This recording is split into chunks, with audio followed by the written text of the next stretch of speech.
आदाब अर्ज़ है। MCN उर्दू न्यूज़ में आपका खैर मकदम। नाजरीन, मैं हूँ काजी मुहिउद्दीन।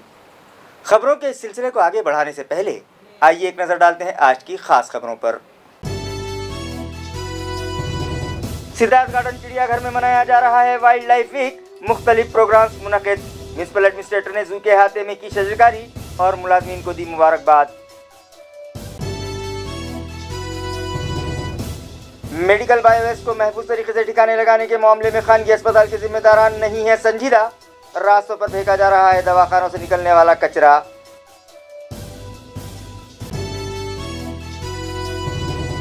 मजहबी इबादतगाहें शुरू करवाने के मामले पर MP इम्तियाज जलील और साबिक रुकन पार्लियामेंट चंद्रकांत खैरे आमने सामने। रियासती हुकूमत को शराब से है मोहब्बत, कहा इम्तियाज जलील ने, तो चंद्रकांत खैरे ने किया पलटवार। इम्तियाज जलील कर रहे हैं सिर्फ ड्रामा। और दो ताजिर भाइयों पर नामालूम अपराध ने लोहे की सलाख से किया हमला। दोनों भाई शदीद तौर पर हुए जख्मी। CCTV फुटेज की मदद से नामालूम हमलावरों को ढूंढने की पुलिस कर रही है कोशिश। सिद्धार्थ गार्डन चिड़ियाघर में वाइल्ड लाइफ वीक मनाया जा रहा है, जिसके तहत आज म्युनिसिपल एडमिनिस्ट्रेटर आस्तिक कुमार पांडे के हाथों चिड़ियाघर के अहाते में शजरकारी की गई। इसी तरह यहां लगाए गए CCTV कैमरों का रस्मी इफ्तिताह भी म्युनिसिपल एडमिनिस्ट्रेटर के हाथों किया गया। नाजरीन, हर साल 1 अक्टूबर ता 7 अक्टूबर के दरमियान पूरे मुल्क में वाइल्ड लाइफ वीक मनाया जाता है, जिसके तहत मुख्तलिफ प्रोग्राम्स भी मुनक़िद किए जाते हैं। मगर साल रवां कोरोना की रोकथाम के पेश नज़र ये तकरीबात अवाम के बगैर मुनक़िद की जा रही हैं। लिहाजा आज सिद्धार्थ गार्डन चिड़ियाघर के अहाते में शजरकारी की गई। Municipal administrator Astik Kumar Pandey, additional municipal commissioner B B Nimane और रविंद्र निकम के अलावा जू डायरेक्टर डॉक्टर BS नाइकवाड़े व दीगर स्टाफ मेंबरान ने यहाँ पौधे लगाए। चिड़ियाघर के अहाते में 18 खुफिया कैमरे लगाए गए, जिनका रस्मी इफ्तिताह म्युनिसिपल एडमिनिस्ट्रेटर के हाथों आज अमल में आया। इसी तरह जू के मुलाजमीन के लिए मेडिकल चेकअप कैंप रखा गया, जहां म्युनिसिपल एडमिनिस्ट्रेटर आस्तिक कुमार पांडे ने पल्स ऑक्सीमीटर के जरिए अपने जिस्म में ऑक्सीजन के तनासुब की जांच करवाई। इसके बाद जू मुलाजमीन की रहनुमाई करते हुए उन्होंने कहा कि हमारी ज़िंदगी इकोसिस्टम पर चलती है, जिसके लिए जंगली जानवरों का तहफ़्फ़ुज़ ज़रूरी है और सेहतमंद ज़िंदगी गुजारने के लिए साफ़ सुथरी हवा और जरासीम से पाक वो साफ़ और शफ़ाफ पानी की ज़रूरत है, जो इकोसिस्टम के ज़रिए ही हमें मुयस्सर आ सकती है। उन्होंने कहा कि कोरोना के सबब गुज़िश्ता 6 माह से चिड़ियाघर बंद है, मगर बहुत जल्द शहरियान को खुशखबरी मिलेगी और जू एक बार फिर शहरियान के लिए खोल दिया जाएगा। इसी तरह जंगल सफारी पार्क का संगे बुनियाद अक्टूबर महीने के अख्तिताम तक रखे जाने का इम्कान है। उन्होंने जू के मुलाजमीन को मुबारकबाद दी कि वो जंगली जानवरों के तहफ़्फ़ुज़ और उनकी खिदमत के लिए अहम किरदार अदा कर रहे हैं। आज औरंगाबाद महानगर पालिका की तरफ से सिद्धार्थ प्राणी उद्यान में वन्य जीव सप्ताह का आयोजन किया गया। इसके लिए विभिन्न पूरे हफ्ते के लिए विभिन्न गतिविधियों का प्लानिंग की गई है एंड उसके हिसाब से कार्रवाई की जाएगी। मैं औरंगाबाद के सभी नागरिकों को प्राणी वन्य जीव सप्ताह के लिए आपको शुभेच्छा देता हूं और आपसे यह अपेक्षा करता हूं कि वन्य प्राणी अपने के संवर्धन और उनके पुष्पन पल्लवन के लिए हम क्या रोल प्ले कर पाएंगे, क्या रोल निभा पाएंगे, इसके लिए आप प्रयत्न करें। गुज़िश्ता रोज़ शहर के 3 मकामात पर मेडिकल बायोवेस्ट रास्तों पर पड़ा पाया गया। लिहाजा म्युनिसिपल मुलाजमीन ने मुताल्लिक़ा खानगी अस्पताल के ज़िम्मेदारों से फ़ीकस 5,000 रुपयों के हिसाब से 15,000 रुपये जुर्माना वसूल किया। ये इत्तला म्युनिसिपल इंतज़ामिया से मौसूल हुई है। नाजरीन, मेडिकल बायोवेस्ट इंसानी सेहत के लिए नहायत मुज़िर है, लिहाजा उसे रास्तों पर फेंकना क़ानूनन जुर्म है। इसके बावजूद शहर के कई खानगी मेडिकल प्रैक्टिशनर्स बेखौफ व ख़तर जुर्म करके शहरियान की सेहत के साथ खिलवाड़ कर रहे हैं। म्युनिसिपल ज़राए के मुताबिक कोरोना वायरस की रोकथाम के पेश नज़र इंतजामिया की जानिब से दी गई हिदायत की खिलाफ वर्जी करने वाले शहरियान पर शिकंजा कसने के लिए नागरी मित्र पथक के साबिक फौजी शहर में सरगर्म हैं। गुज़िश्ता रोज़ साबिक फौजियों के इन दस्तों को गश्त के दौरान 3 मकामात पर मेडिकल बायोवेस्ट रास्तों पर पड़ा दिखाई दिया, जिसकी जाँच करने पर पता चला कि ये दवाखानों में निकलने वाला कचरा उस्मानपुरा के डॉक्टर सिद्धे, सिडको N4 इलाके में मौजूद MIT हॉस्पिटल और काल्डा कार्नर पर मौजूद डॉक्टर भारतीय के दवाखाने का है। लिहाजा इन मुलाजमीन ने तीनों ही दवाखाने के जिम्मेदारान से फीकस 5,000 रुपये के हिसाब से 15,000 रुपये जुर्माना वसूल किया। इसी तरह रास्ते पर थूकने वाले 27 शहरियान से 2700 रुपये, रास्ते पर कचरा उंडेलने वाले 12 अफराद से 1800 रुपये और मास्क लगाए बगैर घूमने वाले 92 शहरियान से 46,000 रुपये जुर्माना वसूल किया गया। बाबा पेट्रोल पंप पर गुड़ का कारोबार करने वाले एक ताजिर पर 50 माइक्रोन से कम मोटाई वाली प्लास्टिक कैरी बैग इस्तेमाल करने पर 5,000 और कामगार चौक इलाके पर रास्ते में बिल्डिंग मटेरियल फेंकने वाले एक शहरी पर 8,000 रुपये जुर्माना आयद किया। इस तरह से गुज़िश्ता रोज़ फौजियों ने जुमला 85,500 रुपये जुर्माना वसूल किया। औरंगाबाद महानगर पालिका की तरफ से मेडिकल बायो वेस्ट के प्रॉपर डिस्पोजल के लिए पूरी प्लान और पूरी कार्रवाई की गई है, परंतु कुछ स्थानों पर ऐसी शिकायत हमारे पास आई थी। इसके अंतर्गत उन हॉस्पिटल्स को एक हॉस्पिटल को 5,000 रुपीज़ फाइन भी किया गया है। कुछ हॉस्पिटल्स पर FIR भी लॉन्च की गई है।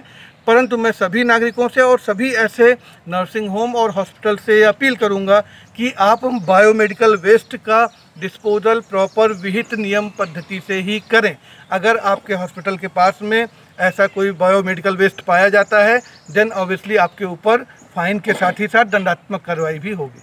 कोरोना वायरस की रोकथाम के लिए नाफिज लॉकडाउन के दरमियान इस्तेमाल की गई बिजली का बिल आधा माफ़ कर दिया जाए। ये मुतालबा रुकन पार्लियामेंट इम्तियाज़ जलील ने आज एक प्रेस कॉन्फ्रेंस के ज़रिए रियासती हुकूमत से किया है।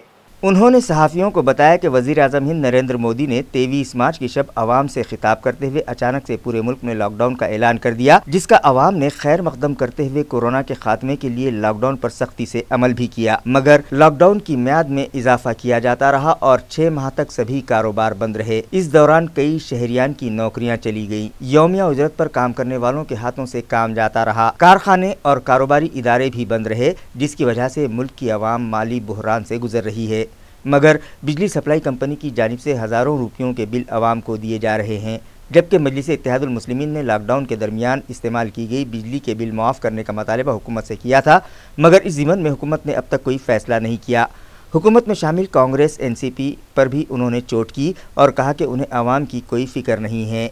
उन्होंने हुकूमत से मुतालबा किया कि सभी शहरियान का आधा बिजली बिल और मजहबी इबादत गाहों का मुकम्मल बिजली बिल माफ़ किया जाए। उन्होंने आवाम से अपील की कि वह अपना आधा बिजली बिल अदा कर दें और अगर रियासती हुकूमत आधा बिल माफ़ नहीं करती तो 6 नवंबर के बाद 1 रुपया भी बिजली सप्लाई कंपनी को अदा न किया जाए।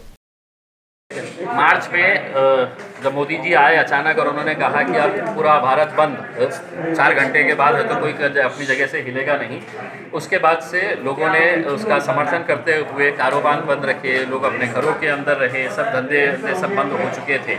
अब 6 महीने से ज़्यादा का वक्त हो चुका है।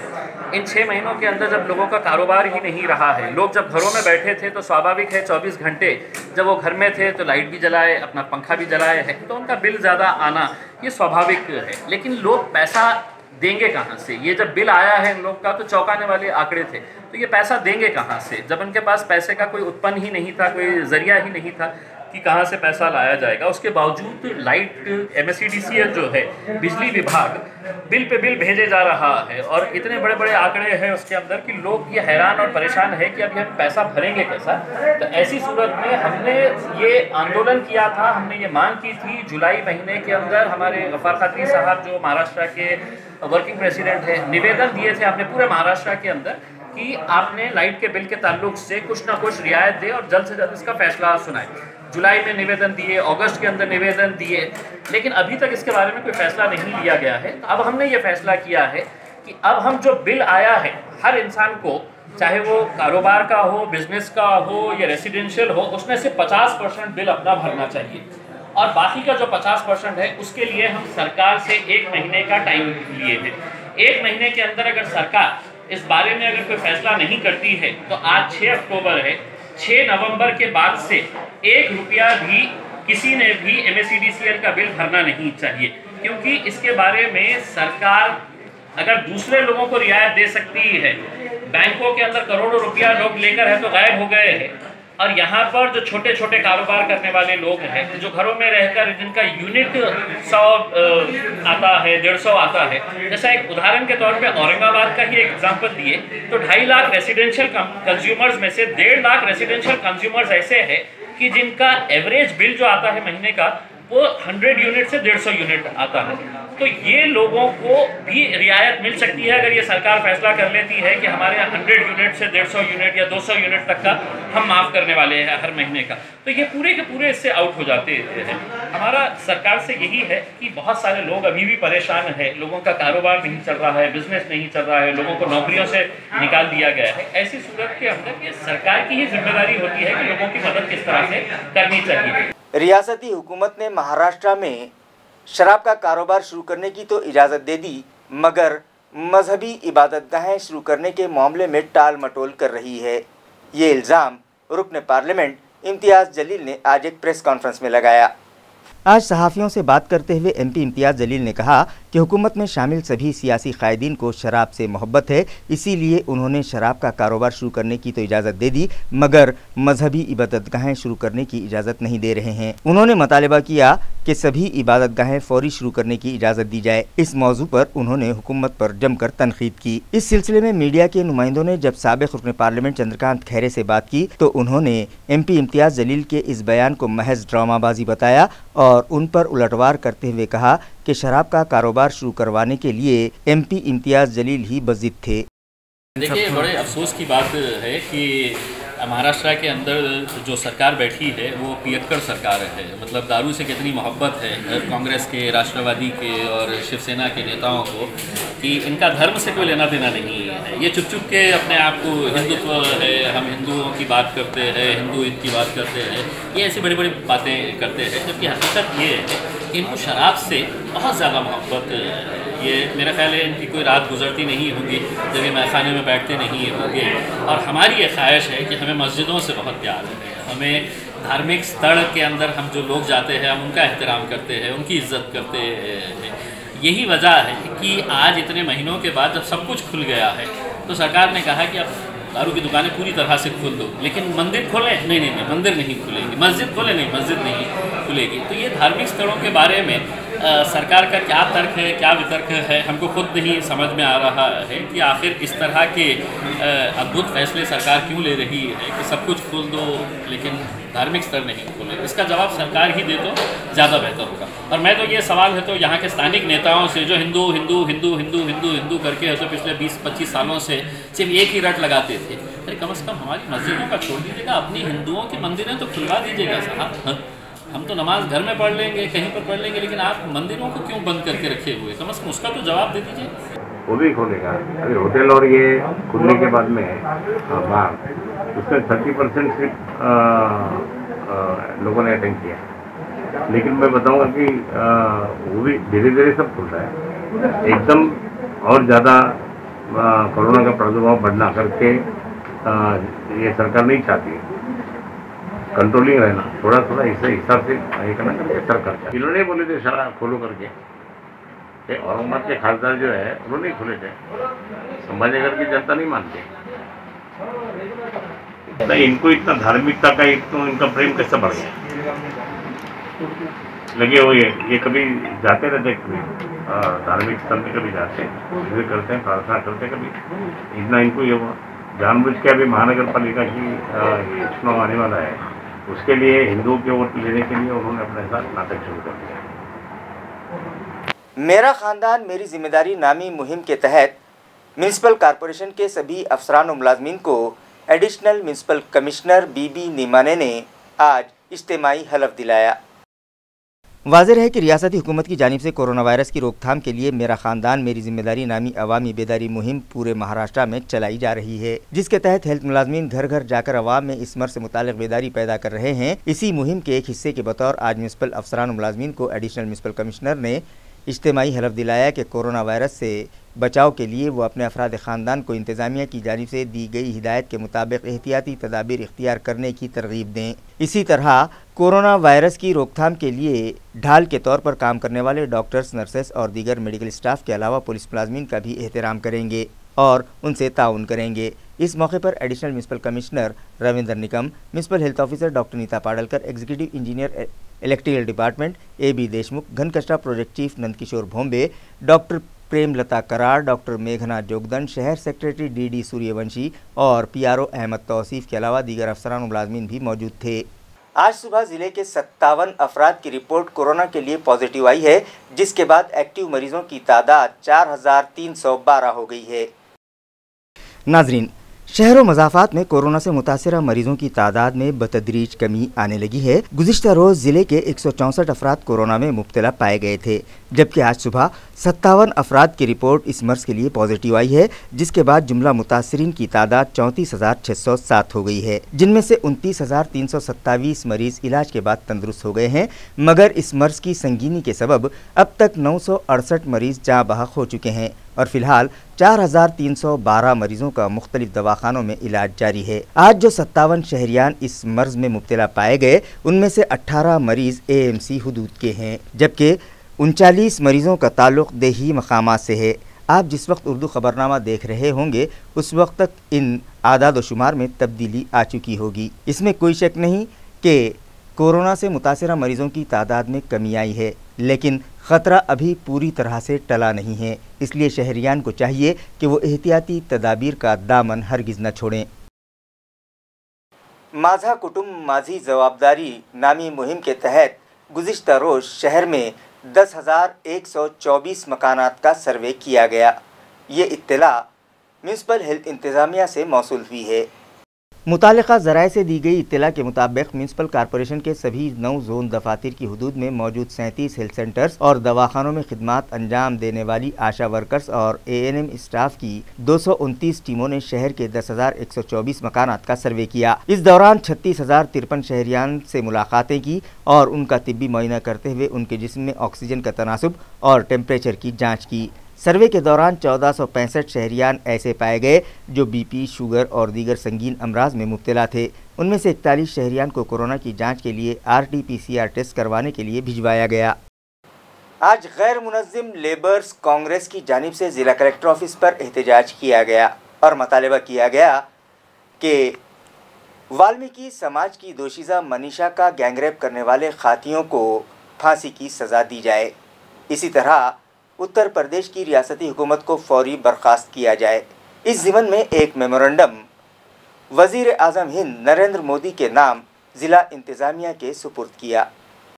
नाजरीन, यूपी के हाथरस इज्तिमाई असमत दरी वारदात की मुख्तलिफ सियासी जमातों और समाजी तंजीमों की जानिब से मजम्मत का सिलसिला जारी है। आज गैर मुनज़्ज़िम लेबर्स कांग्रेस के वर्कर्स जिला कलेक्टर ऑफिस पहुँचे और इस वाक़े की मजम्मत करते हुए ज़ोरदार एहतजाज किया और मुतालबा किया कि इस मामले में मुलविस खातियों को फांसी की सज़ा दी जाए, महलूक के उर्सा को 50 लाख रुपयों की माली इमदाद दी जाए और मुलजिमीन की पुष्टपनाही करने वाली उत्तर प्रदेश की योगी हुकूमत फौरी बर्खास्त की जाए। इस ज़िमन में एक मेमोरेंडम वज़ीर आज़म हिंद नरेंद्र मोदी के नाम ज़िला इंतज़ामिया के सुपुर्द किया। मज़ाहिरीन में गैर मुनज़्ज़िम लेबर्स कांग्रेस महिला की सदर रेखा काड़े, सिद्धार्थ गायकवाड़, संतोष राठौड़ और दीगर वर्कर्स बड़ी तादाद में शामिल थे। आपल्या देशामध्ये महिलांवर खूप अत्याचार होतोय आणि त्या महिलांना योग्य त्या वेळी त्यांच्या हत्यारांना शिक्षा होत नाहीये आणि त्यांना पाहिजे तसं शिक्षा मिळत नाहीये। त्यांचे हत्यारे खुलेआम फिरत आहे। ह्याच्यामुळे आम्ही आज इथे उपोषण ठेवलंय किंवा जे काही मोर्चा निदर्शन ठेवलंय।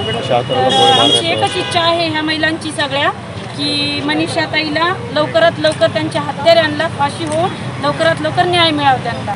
उसके ओर से हम औरंगाबाद के असंगठित कामगार कांग्रेस के माध्यम से महिला संगठन की ओर से आज कलेक्टर ऑफिस यहाँ पे जाहिर निषेध करने के लिए एक धरने आंदोलन किया गया था और जो पीड़ित कुटुंब के ये है उसको राहुल गांधी और प्रियंका गांधी जो मिलने जा रहे थे उनको उत्तर प्रदेश सरकार के पुलिसों ने धक्का मुक्की करके राहुल गांधी जी को नीचे गिराया। ऐसे सरकार का हम धिक्कार करके जाहिर निषेध करते और मोदी साहब को ये बोलते हैं कि उत्तर प्रदेश सरकार तात्काल आप बर्खास्त करो और वो पीड़ित के कुटुंब को अभी न्याय दो। ये हमारी असंगठित के माध्यम से औरंगाबाद से मांग है। ACP crime doctor Dinesh Kolhe ने शहरियान से अपील की है कि ATM सेंटर्स पर मदद के नाम पर ATM तब्दील करने वालों से होशियार रहें। गुज़िश्ता रोज़ ACP crime doctor Dinesh Kolhe ने एक प्रेस नोट जारी किया, जिसके ज़रिए उन्होंने शहरियान को आगाह किया कि एटीएम सेंटर्स के आसपास साइबर क्राइम अंजाम देने वाले अफराद घूमते रहते हैं, जो शहरियान को और बिलखुसूस उम्र रसीदा अफराद और ख़वातीन को एटीएम मशीन से रकम निकालने में मदद करने के बहाने उनका एटीएम कार्ड तब्दील कर लेते हैं और उनसे एटीएम कार्ड का पिन नंबर भी जान लेते हैं और उनके बैंक अकाउंट पर डाका डाल लेते हैं। लिहाजा police commissioner doctor Nikhil Gupta ने शहरियान से दरख्वास्त की है कि वो नामालूम अफराद पर भरोसा हरगिज़ न करें और ना ही अपना एटीएम कार्ड का पिन नंबर उन्हें बताएं। अगर ऐसा कोई हादसा आपके साथ पेश आ जाए तो उसकी इत्तला फौरी तौर पर अपने करीबी पुलिस स्टेशन को दें। किराने का होलसेल कारोबार करने वाले दो सगे भाइयों पर गुज़िश्ता रात नामालूम अफराद ने लोहे की रॉड से हमला कर दिया, जिसमें दोनों भाई शदीद तौर पर जख्मी हुए, जिन्हें इलाज की गर्ज से खानगी अस्पताल में शरीक किया गया है। पुलिस ज़राए से मिली इत्तला के मुताबिक अशोक सुरेंद्र कोठारी और अजीत सुरेंद्र कोठारी ये दो भाई खदीम मोंढा इलाके में किराने का होलसेल कारोबार करते हैं। गुज़िश्ता रोज़ वो दुकान बंद करके दिन भर हुए कारोबार से जमा रकम एक बैग में रखकर टू व्हीलर पर सवार होकर प्रताप नगर इलाके में संजय हाउसिंग सोसाइटी में वाक़े उनके रिहायशी मकान जा रहे थे कि प्रताप नगर चौक पर एक टू व्हीलर पर सवार दो नामालूम अफराद ने अजीत के हाथ से पैसों से भरा बैग छीनने की कोशिश की। जब उन्होंने बैग नहीं छोड़ा तो पीछे से एक और व्हीकल सवार ने एक लोहे की रॉड से उनके सर पर वार कर दिया, जिसके सबब अजीत जख्मी होकर गाड़ी से नीचे गिर गए और हमलावरों ने अशोक पर भी रॉड से हमला कर दिया। ऐनी शाहिदीन के मुताबिक एक मोटरसाइकिल पर दो नामालूम अफराद और दूसरी मोटरसाइकिल पर एक शख्स कोठारी ब्रदर्स का पीछा करते वहां पहुंचे थे। इलाके के साकिनान ने दोनों जख्मी भाइयों को इलाज की गर्ज से एक खानगी अस्पताल पहुंचाया। इस वारदात की इत्तला मिलते ही उस्मानपुरा पुलिस वहां पहुंच गई और सीसीटीवी फुटेज की जांच शुरू कर दी ताकि इन नामालूम हमलावरों पर शिकंजा कसा जा सके। पिंपरी राजा करमाड़ से गुजर रही सुखना नदी में डूब जाने के सबब एक 20 साला नौजवान की मौत हो गई। ये दिलखराश हादसा गुज़िश्ता रोज़ दोपहर 2:30 बजे के करीब पेश आया। महलूक का नाम खिजर खान बताया जा रहा है। ज़राए से मौसूल इत्तला के मुताबिक फायर ब्रिगेड डिपार्टमेंट को गुज़िश्ता रोज़ फ़ोन कॉल मौसूल हुई, जिसके मुताबिक पिंपरी राजा करमाड़ से गुजर रही सुखना नदी में 20 साला नौजवान डूब गया। लिहाजा chief fire officer RK. Sure और deputy fire officer LM. Gaikwad की रहनुमाई में duty in charge H.Y. Ghuge, firefighter Harish Dudhe, Irfan Pathan, Kiran Pagore, Ajinkya Bhagat, Adinath Bakle और ड्राइवर योगेश दुधे हादसे पर पहुंचे। फायर ब्रिगेड के गोताखोरों ने सख्त जद्दोजहद के बाद महलूक की लाश नदी से ढूंढ निकाली और मुतल्लिका पुलिस के सुपुर्द की। खबरें खत्म करने से पहले आइए एक बार फिर नजर डालते हैं आज की सुर्खियों पर। सिद्धार्थ गार्डन चिड़ियाघर में मनाया जा रहा है वाइल्ड लाइफ वीक। मुख्तलिफ प्रोग्राम्स मुनक़िद। म्युनिसिपल एडमिनिस्ट्रेटर ने जू के अहाते में की शजरकारी और मुलाजमीन को दी मुबारकबाद। मेडिकल बायोवेस्ट को महफूज तरीके से ठिकाने लगाने के मामले में खानगी अस्पताल के जिम्मेदारान नहीं है संजीदा। रास्तों पर फेंका जा रहा है दवाखानों से निकलने वाला कचरा।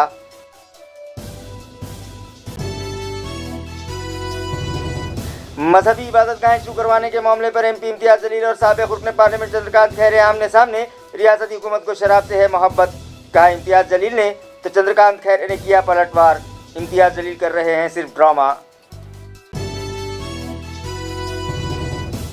और दो ताजिर भाइयों पर नामालूम अफराद ने लोहे की सलाख से किया हमला, दोनों भाई शदीद तौर पर हुए जख्मी। CCTV फुटेज की मदद से नामालूम हमलावरों को ढूंढने की पुलिस कर रही है कोशिश। इसी के साथ MCN उर्दू न्यूज़ अब यहीं ख़त्म होती है। कल फिर मुलाकात होगी कुछ और ख़बरों के साथ। तब तक के लिए मैं काजी मुहिउद्दीन आपसे इजाज़त चाहता हूँ। खुदा हाफिज़।